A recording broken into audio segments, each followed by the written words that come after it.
All right, so, when we were talking about diving deep into outdoor sports, I never thought we'd be talking about, well, Singapore. Right. Yeah, but you sent over this, like, stack of articles and research, and honestly, it's eye-opening. It really is. I always pictured Singapore as this, concrete jungle, Hmm. skyscrapers for days, Hmm. but the effort they put into outdoor spaces, whoa! I mean, parks, sports fields, even rooftop gardens with jogging tracks built right in.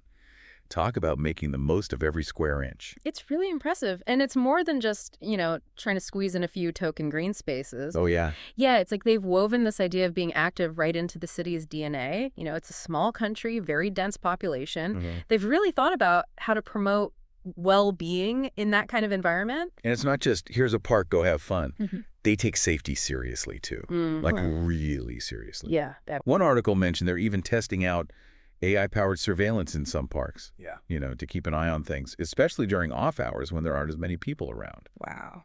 It's not just park rangers anymore. It's technology, too. It's interesting, right, that focus on safety, but from multiple angles. Yeah, you've got the physical infrastructure, the cameras and all, but they're also really big on public awareness campaigns, teaching people, especially kids, about being safe, understanding risks. It's a whole approach, which I think is smart. For sure. So, okay, they've got the spaces, they're keeping them safe, but here's where things get really cool, I think. They see outdoor sports as about way more than just, being fit. You know, Oh, absolutely. it's about building character, too. Like, these sources you sent, they talk about teamwork, leadership, resilience. Those are, like, essential life skills no matter what you do.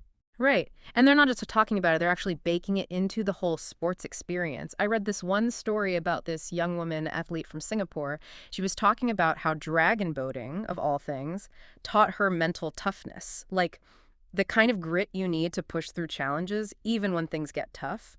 And she said it actually helped her with her studies, too. It's like they're trying to grow well-rounded people, not just athletes. That's amazing. So how do they even, like, cultivate that love for sports? Where does it even begin?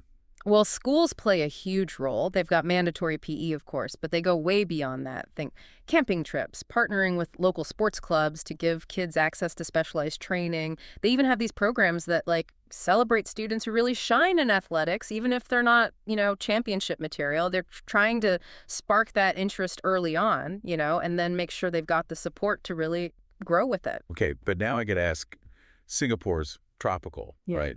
Crazy hot, humid. Doesn't that make it kind of hard to, like, actually do anything outdoors? I'd be glued to the AC.